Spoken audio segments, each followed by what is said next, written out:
The basics of head outside single are very much the same as a double leg takedown, at least in terms of your initial approach. The drop step, the level change, and all that's important. Now, my approach when I attack a head outside single is, as I mentioned, very much similar to when I attack a double leg, except I'm going to be grabbing one leg. What's crucial though when you attack a head outside single, at least one of the things that's crucial, is to maintain good contact with your shoulder, the point of your shoulder, in a position right here on your partner or your opponent. So when I attack in, I lower my level, I do my drop step in. You'll notice my shoulder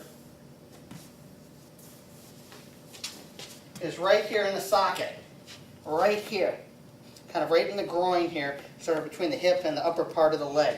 I want to keep my shoulder buried there continuously. A big part of the game, whether I'm successful or unsuccessful, will be my ability to maintain that position. If Kobe is able to manipulate his body such that he defeats my shoulder position, I'm likely lost in this position and I'll probably get scored against. Conversely, if I'm able to keep my shoulder in there tight, I'm more likely to be successful. And so, one of the things I emphasize a lot is being able to keep the shoulder in tight. Now, how do I do that? There's a couple of different ways to approach securing the leg and being able to maintain good shoulder position.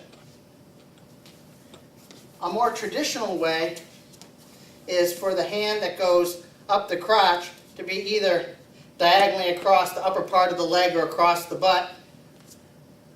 And that's one way of securing the shoulder. I was taught some years ago to come around the bottom, sort of capping off the side of the calf, and then my outside arm securing on top of that. And I've found over the years that that's resulted in more success in being able to hold that position more effectively.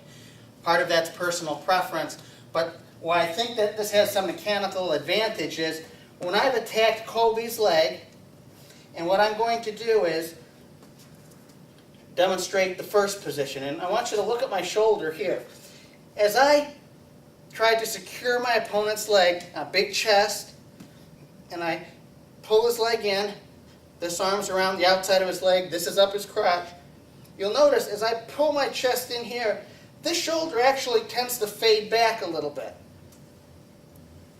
Whereas if I'm down here, this inside, or the arm that's between the crotch or between the legs is down, and the outside arm is over, you'll notice what happens to this shoulder. It tends to go forward.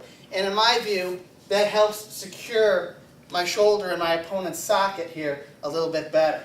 And I feel much more secure in this position, keep maintaining shoulder position, than I do here. And I'm not saying that this is wrong, this is just one of those things that I have a personal preference for. I used to do it this way. Actually, Jay Robinson convinced me to do it this way some years ago at camp. And at first it was a difficult and somewhat awkward type of a movement and position. But after I got used to it, I feel there's some mechanical advantage to it. Now, what am I doing with this leg? When I come down with this arm here, I don't want to pull the arm in, because look what that does to my shoulder. That tends to pull it back. And if my shoulder gets pulled back, can you see how it's easier for him to slip around and behind me, or slip around the shoulder and defeat my position? So generally speaking, I'm not going to be trying to pull the arm in or pull the leg in. This is going to come down, and I corkscrew it down. I put a lot of weight on this leg that I've got controlled, or that I'm attempting to control. This comes on the outside. I'm not grabbing. Here, I keep a big chest, and I want to use my lats, my chest, my back, the bigger muscles, as opposed to just pulling in with my arms. I'm going to put the weight on the foot of the leg that I've got secured. So I'm in this position here. You'll notice my leg is tucked here. I don't want it like this, where he can grab. We discussed that and talking about defending against defenses when I'm in the double leg. So I want to keep this down here. My head needs to be to the side just like it was on the double leg. Now, again, when I come in this position, I want to keep all the way here tight. I want to be pushing in. I'm pushing, posting, pushing my head. My eyeballs are going this way because that's the direction ultimately I want to go. I want to keep this corkscrewed down like this. You'll notice what that does to my shoulder. That pushes that shoulder into that socket deep, I secure the leg this way and make a big chest in as I'm still corkscrewing the arm down. And that'll tend to keep the shoulder forward in that socket as opposed to trying to pull the leg in this type of position where that tends to result in the shoulder retreating. So I'm always trying to keep that shoulder forward. At the same time, I'm trying to push my head in. So as you can see, there's a lot of contact and a lot of friction here and above on my upper body here. Now, just like before, when we talked about position and maintaining position in the double leg, I need to have a similar strategy. When I'm in on a high crotch or an outside single from this position here, my opponent or my partner has basically two ways of going, or at least two main ways of going. One is they can circle in this direction.